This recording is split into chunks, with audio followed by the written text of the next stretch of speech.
ইনশাআল্লাহ আজ হোক কাল হোক গজওয়াতুল হিন্দ হবেই, এবং সেই গজওয়াতুল হিন্দের স্বপ্নকে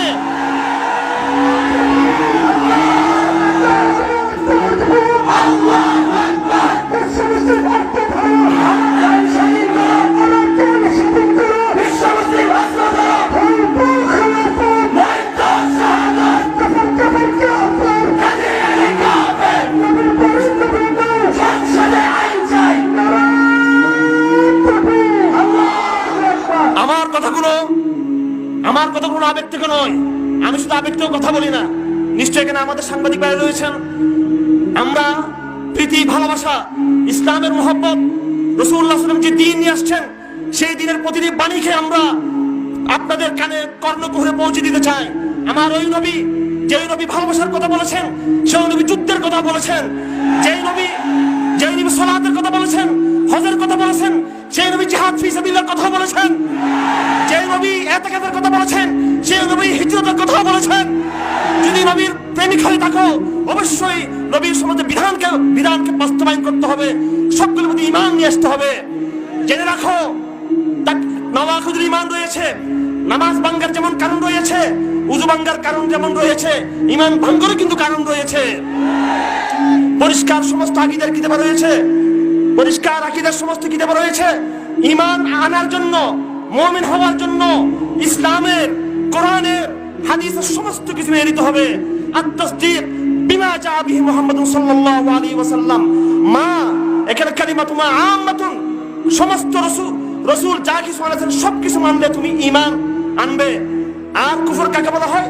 কুফর বলে তাকযীব, তাকযীবুন বিশাইইন মিম্মা জা বিহি নবী সাল্লাল্লাহু আলাইহি ওয়াসাল্লাম। মহানবী জানাছেন তার কোন একটি বিধান যদি না মানো তুমি কাফের হয়ে যাবে তুমি। সেজন্য আজকের সংগ্রাম আকীদার সংগ্রাম, আজকের লড়াই তাওহীদের লড়াই। আমি বলেছিলাম যে আমরা দাবি দিচ্ছি আমাদের নৈতিক জায়গা থেকে, আমরা বিশ্বাস করি না আমাদের দাবি মেনে হবে। তার পক্ষে কূটনৈতিক, আন্তর্জাতিক রাজনৈতিক সমস্যাগুলো বুঝতে হবে আমাদের। আমার ভাইরা, আমি কেন খোরাসানের নামে নিয়েছি? আমি খোরাসানের নাম নিয়েছি এই জন্য আমার কোনো ভয় নেই এই সমস্ত কথাগুলো বলতে। আমি চট্টগ্রামে আইন শৃঙ্খলা বন্ধুদেরকে বলেছি এবং বাংলাদেশ প্রশাসনের, পুলিশের সর্বোচ্চ পর্যায়ে আমরা মেসেজ দিয়েছি। আমরা আপনাদের কথা দিচ্ছি, এই দেশে আমরা কেউ মিলিটেন্ট হয়ে যায় নাই, আমরা কেউ অস্ত্র ধরি নাই, এই দেশে আমরা কেউ হলিয়ার কথা আমরা করি নাই। কিন্তু কথা শুনে রাখবেন, গজওয়াতুল হিন্দ আপনাদের বিরুদ্ধে নয়, গজওয়াতুল হিন্দ ওই গুন্ডা মুদির বিরুদ্ধে, গজওয়াতুল হিন্দ ওই মুদির যারা দূষণ রয়েছে ভারতবর্ষে তাদের বিরুদ্ধে। শুনে রাখো, আমাদের কথাগুলো বলতে দিবেন। খোরাসানের ভবিষ্যৎবাণী রাসূল করেছেন, শামের ভবিষ্যৎবাণী রাসূল করেছেন। আমি পরিষ্কার বলে থাকি যে সমস্ত ভবিষ্যৎবাণী রাসূল করেছেন, আলা আন্নাল ঈমান হিনা তাকাউল ফিতানু বিশাম, আলা আন্নাল ঈমান হিনা তাকাউল ফিতানু বিশাম, আলা ইন্নাল ঈমান হিনা তাকাউল ফিতানু বিশাম। রাসূল বলেছেন সাবধান, শেষ জমানায় যখন বিগ্রহ হবে, যুদ্ধ বাজবে, ফিতনা সৃষ্টি হবে, ঈমান যদি খুঁজে পেতে চাও ওই শামে তোমরা ঈমান খুঁজে পাবে, ওই শামে তোমরা ঈমান পাবে, ওই শামে তোমরা ঈমান পাবে।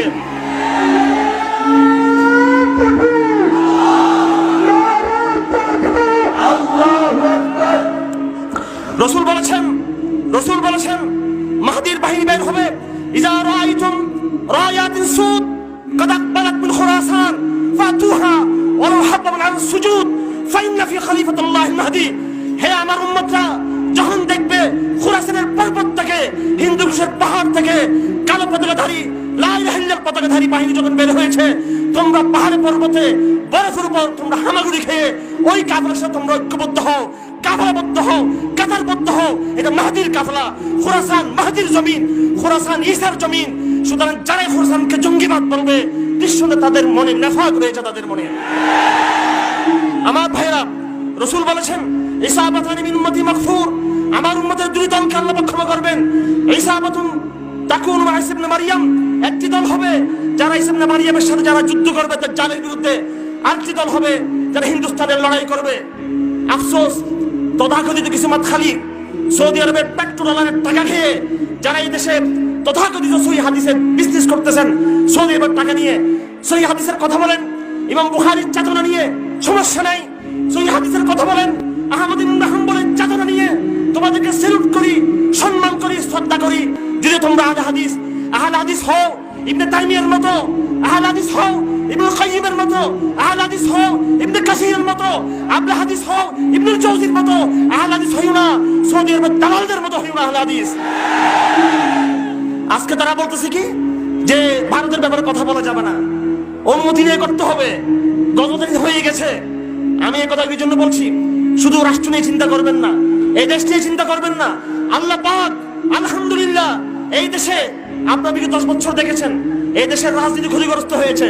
আমাদের মুরব্বিয়ানে কেরাম, আমাদের এই হযরত মাওলানা এই কাসিমি দাউদ বরকাতুহুম, হযরত আল্লামা জুনায়েদ বাবুরগি সাহেব, ওনারা রাজনৈতিক এজেন্ডা নিয়ে ঢাকায় আসতে পারতেছেন না, কথা ঠিক। আপনারা হয়তো দেখতেছেন আরেকবার শাপলা চত্বরে আমরা জমা হতে পারতেছি না, দরকার নাই। আলহামদুলিল্লাহ আল্লাহ পাক রাজনৈতিক ভাবে আমাদেরকে আমাদের ভুলের কারণে একটু পরীক্ষায় ফেললো, কিন্তু বাংলাদেশে আনাইছে কানাচে গলিতে গলিতে ওয়াজ মাহফিলের মাধ্যমে, সামাজিক ইসলামের মাধ্যমে আল্লাহ পাক 7,000 গুণ বড় শক্তি আল্লাহ পাক আমাদেরকে দিয়েছেন। এবং আমেরিকাতে গবেষণা হয়েছে বাংলাদেশে বিগত 10 বছরে বিভিন্ন চক্রান্ত ষড়যন্ত্র করে ইসলামকে পরাজিত করা যায় নাই। জেনে রাখো যারা আন্তর্জাতিক তাগুতের দূষণ, তোমরা মনে করিও না সংসদে কয়জন এমপি হচ্ছে, মিনিস্টার হচ্ছে, মন্ত্রী হচ্ছে, সেটা দিয়ে আমাদের কিছু আসে যায় না। বরং আমেরিকাতে গবেষণা হয়েছে বাংলাদেশে সামাজিকভাবে ইসলাম এত বেশি রাইজিং হয়েছে। ডক্টর আলী রিয়াজ গবেষণা করেছেন, তিনি কিন্তু একজন নাস্তিক গবেষক, সেকুলার গবেষক। তিনি বলেছেন বাংলাদেশের সামাজিকভাবে, আমার কথা বল শব্দগুলো মনে রাখবেন, বাংলাদেশের সামাজিকভাবে ইসলাম এত বেশি রাইজ করেছে, ইসলামের এত বেশি উত্থান হয়েছে, যে কোনো সরকার আসুক আর মোল্লাদের সাথে আপোষ করা ছাড়া কেউ কোনোদিন ক্ষমতায় থাকতে পারবে না কেউ।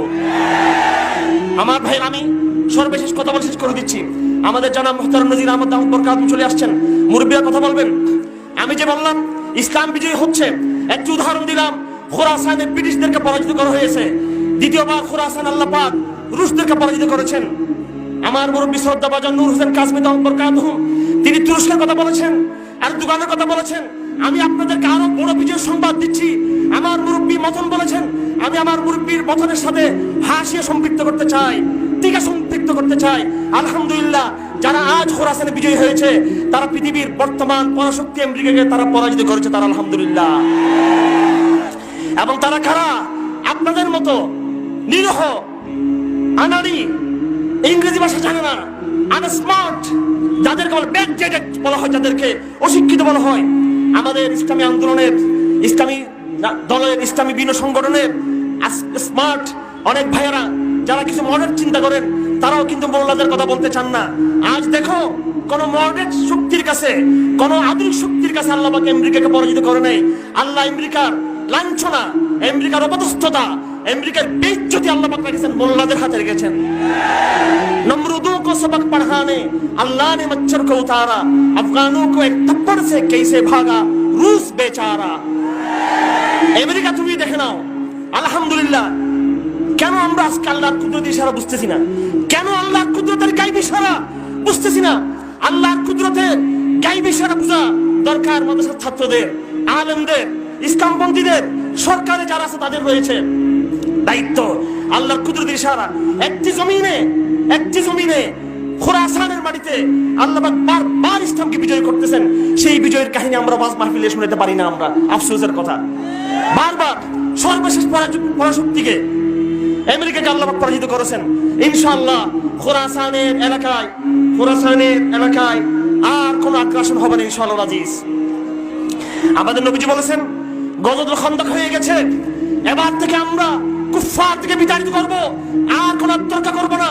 খোরাসানে পরাশক্তি আমেরিকাকে পরাজয়ের মাধ্যমে ইসলাম চূড়ান্ত বিজয় অর্জন করেছে। খোরাসানের বাহিনী এবার ইনশাআল্লাহ আজিজ দিল্লিতে আসবে, খোরাসানের বাহিনী কলকাতায় আসবে, খোরাসানের বাহিনী আসামে আসবে, খোরাসানের বাহিনী আরেকখানে আসবে ইনশাআল্লাহ আজিজ।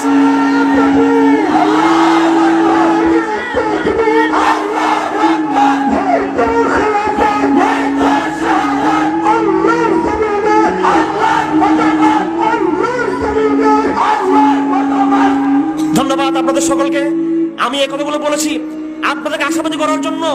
ইনশাআল্লাহ দাওয়াতের কাজ করে যাব, তাবলীগের কাজ করে যাব, ইমানের মেহনত করে যাব, আকীদার সংগ্রাম করে যাব এবং সরকারের কাছে, আন্তর্জাতিক শক্তির কাছে আমাদের নানা দাবি দাওয়ার কথা আমরা বলবো আমাদের রাজনৈতিক কারণে, জনসচেতনতার কারণে। কিন্তু বিজয় দাবিতে থেকে রাখতে পারবে না। বিজয় তারা মানা না মানার মধ্যে বিজয়ের প্রশ্ন নেই।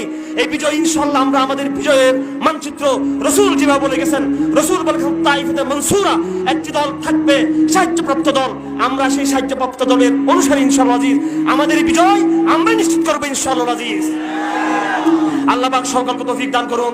আল্লাহ পাক সুবহানাহু ওয়া তাআলা এই জমানায় কঠিন মুহূর্তে সেই মুজাহিদ হুসাইনি, সৈয়দ আহমদ শহীদের, খুরাসানের এবং গজওয়াতুল খান্দকের এবং সাহাবায়ে কেরামের ফতে মক্কার চেতনাকে পুনর্জীবিত করে আল্লাহ পাক সুবহানাহু ওয়া তাআলা আমাদেরকে সকলকে আবার নতুন ভাবে, নতুন মিশনে, নতুন চিন্তায়, নতুন আকীদার শক্তি নিয়ে আবার একতাবদ্ধ হওয়ার তৌফিক দান করুন, কাতারবদ্ধ হওয়ার তৌফিক দান করুন। এবং আমি সর্বশেষ কথা বলবো, এখানে জানাব মুফতি আজহার সাহেব রয়েছেন, একদম শেষ কথা, আমাকে একটা মিনিট সময় দিবেন। শুধু কথা বললে হবে না, স্লোগান দিলে হবে না, কাজকে নিয়মের মধ্যে আনতে হবে। বর্তমানে সবচেয়ে বড় যেটা প্রয়োজন সেটা হচ্ছে ইমারত তৈরি করা, ইতাআত আনুগত্য করা। রাসূল বলেছেন, আমি তোমাদেরকে 5টা কথা বলে যাই, বিসসামিই ওয়াত তাআতি ওয়াল হিজরাতি ওয়াল জিহাদি ওয়াল জামাআতি।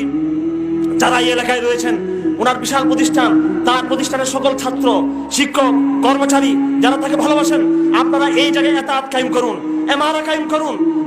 এই দেশে যখন আমাদের দাওয়াতের কাজ করতে হবে, এই দেশে যখন আমাদের বড় ধরনের ভারতবর্ষে শামের জন্য আমাদের বহুত বড় ইমানের দায়িত্ব আমাদের আদায় করতে হবে, কথা ঠিক।